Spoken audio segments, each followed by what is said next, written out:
स्वस्ति वाचन। हरि ओम। स्वस्ति न इंद्र वृहस्रवाः स्वस्ति नः पूषा विश्ववेदाः स्वस्ति नस्तारक्षो अरिष्टनेमिः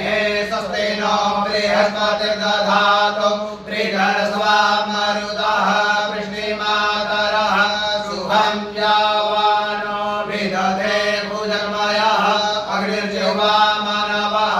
सूरचक्षसो विश्वेनो देवा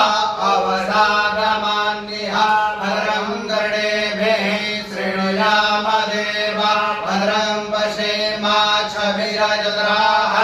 स्थिरैरङ्गैस्तुष्टवागुं सतनो बिभ्रसेमहि देवहितं जदायुः शतमेन्दु शरदो अन्ति देवा यद्रान्यचक्राचरसन्तनो नाम पुत्रासो यत्र पितरो भवन्ति मानो मध्याह्नेरिकतायुग्रन्थोः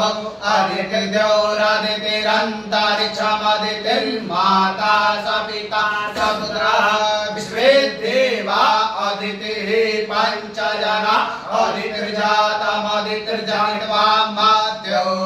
शान्तिरन्तरिक्षगु शान्तिः पृथिवी शान्तिरापः शान्तिरोषधयः शान्तिः वनस्पतयः शान्ति विश्वे देवाः शान्ति ब्रह्म शान्तिः सर्वगुं शान्तिः शान्तिरेव शान्तिः सामा शान्तिरेधि यतो यतः समीहसे ततो नो अभयं कुरु शन्नः कुरु प्रजाभ्यो भयान्नः